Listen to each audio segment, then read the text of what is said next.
कहानी एक शौहर और बीवी से शुरू होती है। शौहर का नाम नारमन था और इसकी खूबसूरत बीवी का नाम सारा था। नारमन एक किसान था, इसलिए इसका घर खेतों में था। नारमन और सारा की शादी को 7 साल गुजर गए थे, लेकिन अभी तक उनके यहाँ कोई बच्चा नहीं था, इसीलिए वो हमेशा उदास रहते थे। एक दिन जब वो दोनों अपना काम कर रहे थे, नारमन का छोटा भाई वंश उनके पास आता है। जैसे ही सारा की नज़र वंश पर पड़ती है, वो दौड़कर इसे गिले लगा लेती है। नारमन भी अपने भाई को देखकर खुश हो जाता है। दोनों भाइयों के वालिदैन बचपन में ही फौत हो गए थे, जिसके बाद नारमन ने अपने छोटे भाई को पाला था। वंश 5 साल बाद वापस आया था। वो पढ़ाई के लिए शहर गया था और पढ़ाई मुकम्मल करके वापस आया था। अगले दिन नारमन का पूरा खानदान गांव के चर्च गया। नारमन का घर इसी गांव में था, इसलिए वो हर हफ्ते चर्च आता था और दुआ के बाद अपने दोस्तों से मिलता था। रात को नारमन और सारा अपने घर में थे। इस दिन गांव में एक बच्चा पैदा हुआ था। ये खबर सुनकर सारा उदास हो गई थी। वो भी माँ बनना चाहती थी, लेकिन बहुत कोशिश के बावजूद वो माँ ना बन सकी थी। नारमन को खुद से बात करने की आदत थी। वो अपने आप से कहता है, मैं जानता हूँ कि मेरी बीवी माँ बनना चाहती है, लेकिन मैं इसकी ये ख्वाहिश पूरी ना कर सका। मुझे लगता है कि मैं इसे माँ नहीं बना सकता, लेकिन मेरा छोटा भाई मेरी मदद कर सकता है। ये सोचने के बाद नारमन ने फैसला कर लिया था कि वो जल्द ही सारा और वंश से बात करेगा। अगली सुबह नारमन का पूरा खानदान खेतों में काम कर रहा था। सारा घोड़ा हाँक रही थी, जबकि वंश हल चला रहा था। नारमन दोनों को देख रहा था और खुद भी बात करने का हौसला जमा कर रहा था। रात को तीनों खाने पर बैठे। नारमन ने मौका देखकर कहा, सारा और मेरी शादी को 7 साल हो गए हैं, लेकिन मैं अब तक इसे माँ ना बना सका। ये सुनकर सारा ने कहा, तुम्हें उदास होने की जरूरत नहीं, जब वक्त आएगा सब ठीक हो जाएगा। लेकिन नारमन ने इसकी बात को नजरअंदाज किया और वंश से कहा, अब तुम हमारी मदद कर सकते हो। इस खानदान को बच्चे की जरूरत है और सिर्फ तुम ही ये खुशी ला सकते हो। नारमन की बात सुनकर वंश हैरान रह गया। इसने कहा, मैंने कभी सारा को गलत नजर से नहीं देखा और तुम चाहते हो कि मैं इसे माँ बना दूं। नारमन ने कहा, मैं जानता हूँ ये गुनाह है, लेकिन मैं ये गुनाह अपने सर ले लूंगा। वंश ने इसे पागल कहा। जब वंश ने बात ना मानी, तो नारमन ने सारा को समझाने की कोशिश की, लेकिन इसने भी इनकार कर दिया। दोनों नारमन से नाराज हो गए और इसे अकेला छोड़ दिया। ये सब सुनकर वो दोनों बहुत उदास हो गए थे। अगली सुबह तीनों फिर काम करने लगे। वंश और सारा ने फैसला किया कि कल रात की बात को भूल जाएंगे। उन्हें लगा कि बच्चा ना होने की वजह से नारमन दबाव में है, इसलिए वो दोनों इसका ध्यान बटाने लगे। कुछ दिनों बाद नारमन शहर जाने लगा। इसे बैल खरीदना था ताकि खेतों में काम ले सके। वो 7 दिन के लिए गया, क्योंकि शहर बहुत दूर था। इसके जाने के बाद वंश और सारा घर पर अकेले थे। काम के बाद जब वंश अपना मुंह धो रहा था, सारा की नज़र इस पर पड़ी। वंश के जवान जिस्म ने इसकी तवज्जो खींच ली। रात को दोनों ने साथ खाना खाया और अपने अपने कमरों में सो गए। कुछ ही देर बाद वंश सारा के कमरे में आया। इसे देखकर सारा हैरान हुई। वंश को नींद नहीं आ रही थी, इसलिए वो इसके पास आया। इसने सारा की तारीफ की और कहा कि अपने बाल खोल दो। सारा ने इसकी बात मानी और अपने बाल खोल दिए। फिर वंश ने कहा, मैं अपने भाई को उदास नहीं देख सकता। वो इस घर में बच्चा चाहता है और मैं इसकी ये ख्वाहिश जरूर पूरी करूंगा। सारा भी माँ बनना चाहती थी, इसलिए इसने वंश को चूमना शुरू कर दिया। इसके बाद दोनों करीब आ गए। अगले दिन दोनों बहुत खुश नजर आ रहे थे, क्योंकि उनके दरमियान एक नया रिश्ता कायम हो गया था। हालांकि इस रिश्ते की समाज में कोई जगह ना थी, लेकिन फिर भी वो दोनों इस रिश्ते से खुश थे। दिन में खेतों में काम करते और रात को एक दूसरे के साथ वक्त गुजारते।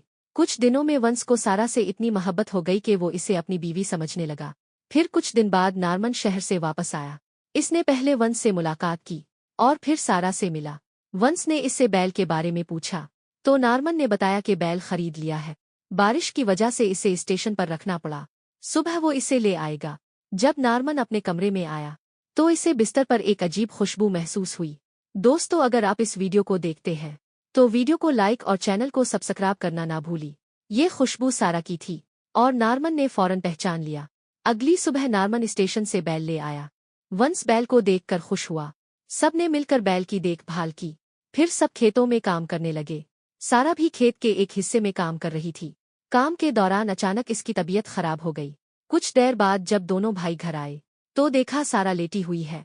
नारमन ने पूछा तो सारा ने कहा, शायद मैं माँ बनने वाली हूँ। ये सुनकर नारमन खुश हो गया। इसने जानबूझकर 7 दिन का सफर किया था, ताकि सारा और वंश एक दूसरे के करीब आ जाए, और इसका मंसूबा कामयाब हो गया। कुछ देर बाद सारा खाना बनाने जा रही थी। नारमन खेत में था, तभी वंश घर आया। सारा इसे देखते ही अंदर भाग गई। वो वंश से बच्चे के बारे में बात नहीं करना चाहती थी, इसलिए वो इससे कतराने लगी।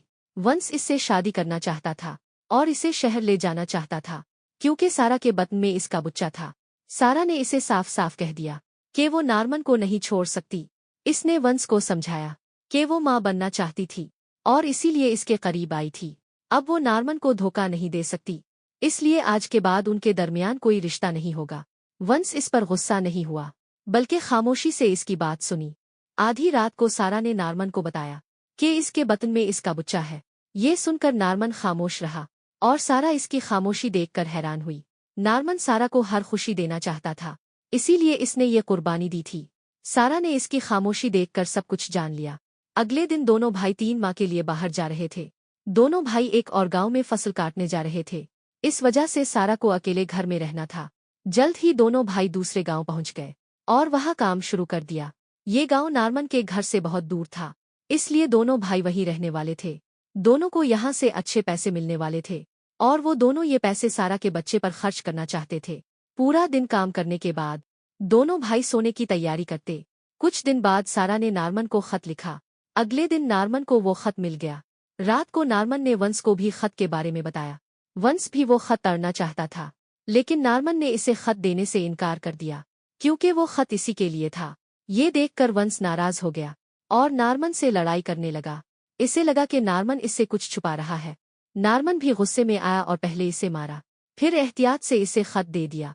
खत में सारा ने लिखा था, मैं तुमसे बहुत मोहब्बत करती हूँ नारमन, और तुम्हें अपने पास देखना चाहती हूँ।